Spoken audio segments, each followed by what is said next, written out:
Hi, so I was making a video earlier, and I don't know if I'm going to put it up on YouTube, but I want to talk about God because one of my viewers, I have 23 subscribers.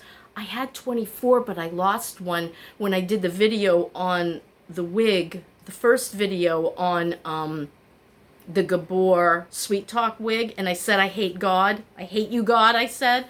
I think I lost one during I'm terribly sorry that I hate. It's not God I hate. It's the concept of God. And now let me explain this to you. I want to talk about God. I want to talk about why are we here? How the hell did we get here? Now I know there's two theories, okay? The Big Bang Theory, which is ridiculous, and I'll tell you why. Cherry bombs came out, I think, in the 60s. And if they were here before, I don't know. They're like a quarter stick of dynamite, right? And they were legal. And my brothers got a hold of some. We were living in Ohio. Plain, flat land, nothing pretty about Ohio. I think there's a pretty area of Ohio, but we didn't live in it. We were near Akron, the suburbs. I loved Akron. Hallie's. There was this, never mind, that's another story. Anyhow, they would blow things up with the cherry bombs. And I can tell you with all certainty, nothing ever was created out of any of those explosions. They blew up a frog, they blew up an anthill, they blew up a mailbox, they blew a lot of things up, and never did anything change and become something else. It was usually destroyed and ruined. That's why I think the Big Bang Theory is ridiculous. You don't have nothing, have an explosion, and suddenly there's like matter and energy and atoms and all that shit. No. So Big Bang, out the window in my mind. Creation, sounds a lot like Santa Claus, the Great Pumpkin, the Easter Bunny, the Tooth Fairy. And while it makes more sense than the Big Bang Theory, where did God come from? If this all loving, light, love, powerful force with, altruistic intentions, how the hell did he get here? He, her, it, whatever. I know the Bible really well, unfortunately, and it really has ruined my life, because when I start thinking about things, I say, okay, but the Bible says this, and I see this. And this is why I ended Christianity in my mind years ago. It was like, this doesn't work for me. My husband prayed for 2 years for death to come to him. He prayed and prayed and prayed. He was suffering. The pain meds did nothing for him. When he couldn't swallow anymore, he had to become God. He took that gun and he shot himself because God wasn't there. He wasn't there. I prayed to God, for Pete's sake. I said, please. I'm being a hypocrite because I don't believe in anything, but I'm begging you, if there's any possibility that you are there or anybody is there, help him leave this world. Help him. The other thing I prayed when I did believe is I said, he was getting sick in 2012. He started having problems. I said, God, I'm begging you. Do anything else you want to me, but do not let him get chronically ill because he'll drive me insane. I'll die first. Because whenever he got a cold or a flu or any problem, he was like a child. Oh my God, he was such a baby about things. But he endured a lot of suffering in the last 3 years of his life. A lot of suffering. The first 2 of that 5.5, he just was getting weaker and weaker and weaker.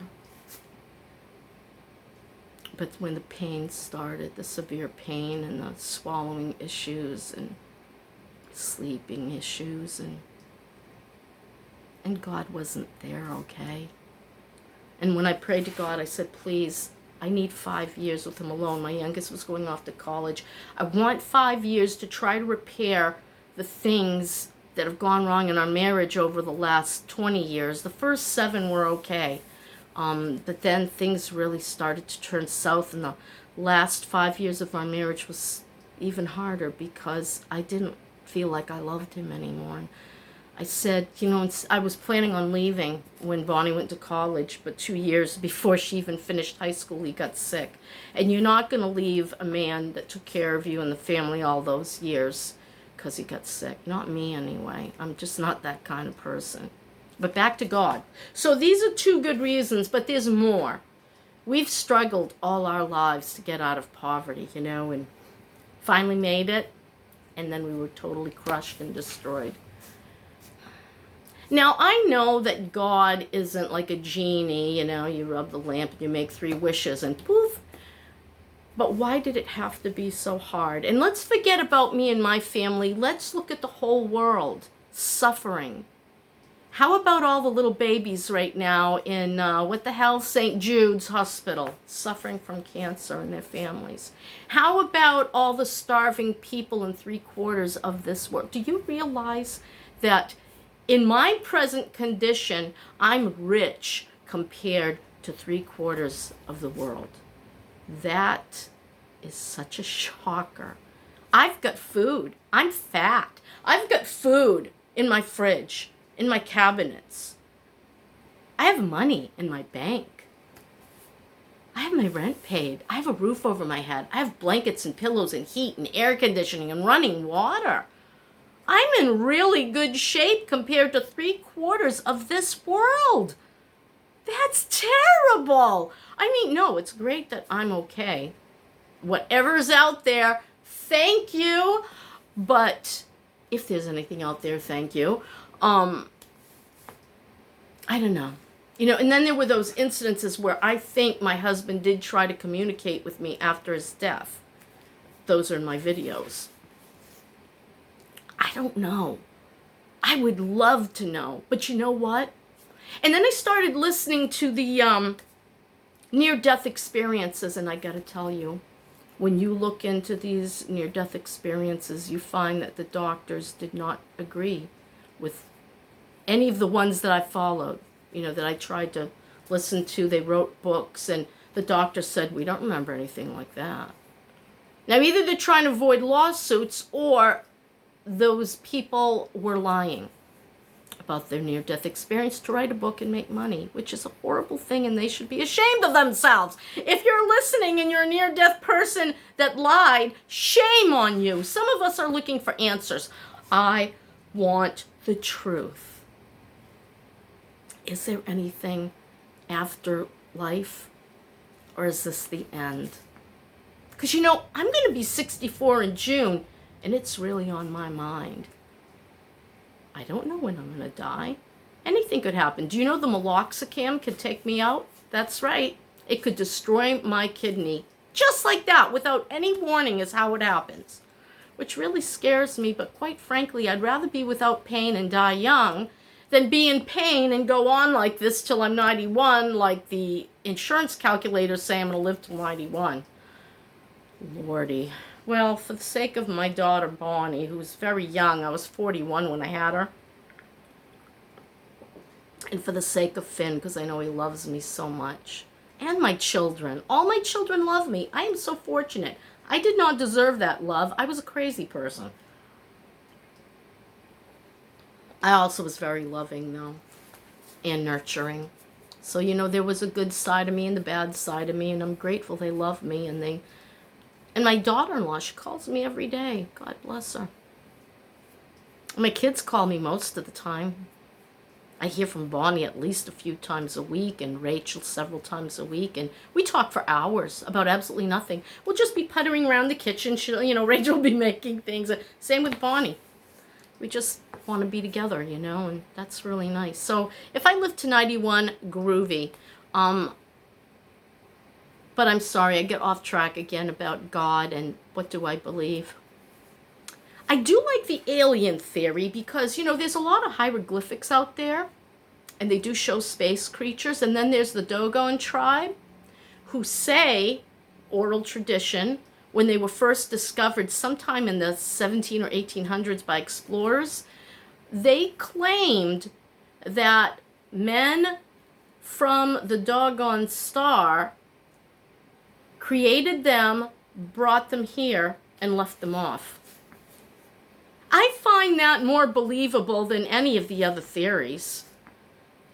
Is it possible that there is an advanced civilization who has down all the DNA stuff? And I mean, even us with our limited capacity down here have found a way to, take an egg and a sperm, fertilize it in a dish, and then insert it and make a baby for a woman.